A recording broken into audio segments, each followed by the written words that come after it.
নাম জিজ্ঞেস করেন নাকি? আমার নাম বিচারপতি শামসুদ্দিন চৌধুরী মানিক। বিচারপতি শামসুদ্দিন মানিক। মানিক কে? হাইকোর্টের কয়েকদিন আগে একটা উপস্থাপন করছো চ্যানেল আইছি। সেই মানিক কে? চ্যানেল আইতে? হ্যাঁ হ্যাঁ, সেই মানিক ভয়ে পালাইতেছি কার বইয়ে? আর প্রশাসনের ভয়ে। অসুবিধা বইয়ে ওই একটা মেয়ে যে বলছিলেন যে ইয়ের বাচ্চা দীপ্তি চৌধুরী। এটা আমি ক্ষমা চেয়েছি। নামটা বলার আমি বলি আপনাকে, হ্যাঁ, আমি এই যে দেখাচ্ছি, আমি হ্যাঁ, এই রোগী। কিসের? আমি তো কত রুগী নেই, মিডিয়াতে তো খুব সুন্দর। আচ্ছা আচ্ছা শোনেন, ব্রিটিশ পাসপোর্ট, হ্যাঁ, বাংলা পাসপোর্ট, বাংলা পাসপোর্ট, টাকা টাকা, আর কয়টা ই কার্ড, ডেবিট কার্ড আর ই কার্ড, কি বলে? আমার ভিডিও করতেছো? আচ্ছা আসসালামু আলাইকুম, সবাইকে শুভেচ্ছা। সকালবেলা আপনাদের আমি যে নিউজটা দেখাতে আসলাম, গত আওয়ামী লীগ সময়ে খুব দাপুটে একটি ব্যক্তি যার নাম বিচারপতি মানিক,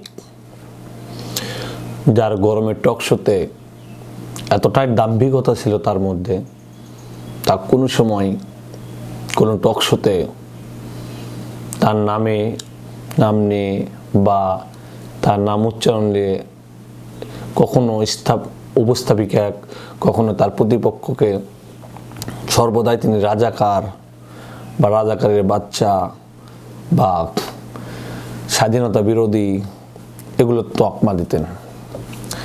আজকে তার করুণ পরিণতি আপনারা দেখলেন, ভিডিওর শুরুতে আপনারা দেখলেন যে তিনি ইন্ডিয়াতে পালানোর সময় তার সঙ্গে জীবনের শেষ পর্যায়ে আসে যে দুটি প্রতারণা করেছে, সেটা হলো আপনার নৌকা চড়ে তিনি পালানোর একটা কন্টাক্টে গিয়েছিলেন। কন্টাক্ট যাওয়ার সময়, নৌকাতে পালানোর সময় তার সঙ্গে প্রতারণা করে দুই ছেলে তার টাকা পয়সা এবং তাকে মারধর করে নিয়ে চলে যায়। অবশেষে তিনি বর্ডার গার্ডের হাতে, তিনি সিলেটের বর্ডার গার্ডে তিনি ধরা পড়েন এবং কলা পাতায় তিনি শুয়ে আছেন। বাইরে এই দুনিয়াটা বেশি দিনের না, উত্থান পতন মধ্যে দিয়ে জীবন যেতে হবে।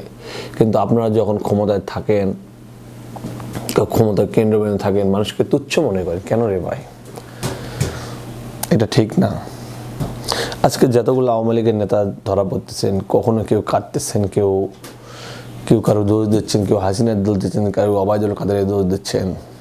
কিন্তু এই জিনিসটা তো আপনারা আগের মাথায় রাখা উচিত ছিল।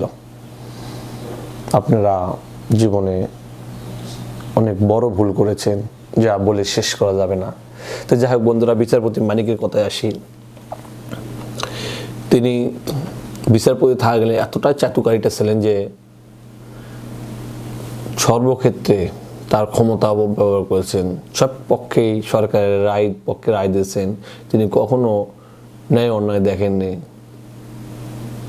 এতটাই সরকারের পক্ষে কাজ করার চেষ্টা করেছেন যিনি যেন প্রধান বিচারপতি হন, কিন্তু শেষ মুহূর্তে তাকে প্রধান বিচারপতি করা হয়নি। এস কে সিনহাকে করা হয়েছিল এবং এস কে সিনহাকে যখন বিচারপতি করা হলো, তিনি সবসময় এস কে সিনহার পিছনে লেগেই থাকতেন।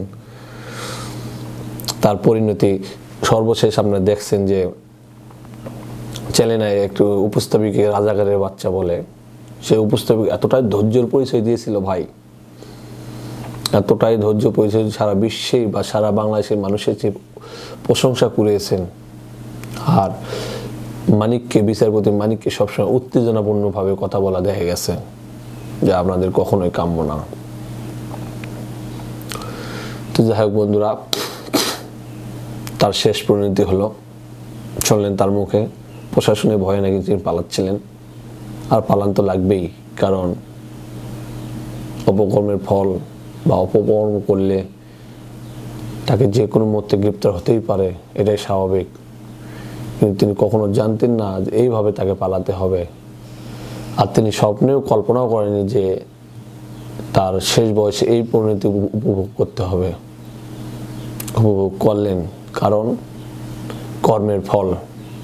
যতটা অন্যায়ভাবে রায় দিয়েছে, ন্যায়কে অন্যায় বানিয়ে মিথ্যা মামলায় অনেককে ফাঁসি দিয়েছে, সেই তুলনাতে এটা এনার কিছুই না। তো যাই হোক, সকাল সকাল আপনাদেরকে আমি এই নিউজটা দেওয়ার জন্য আসলাম। তো প্রিয় ভাইরা, সবসময় আমার পিওর টিভির সঙ্গে থাকবেন, পিওর টিভিকে ভালোবাসবেন।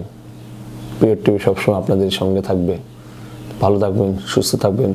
আসসালামু আলাইকুম।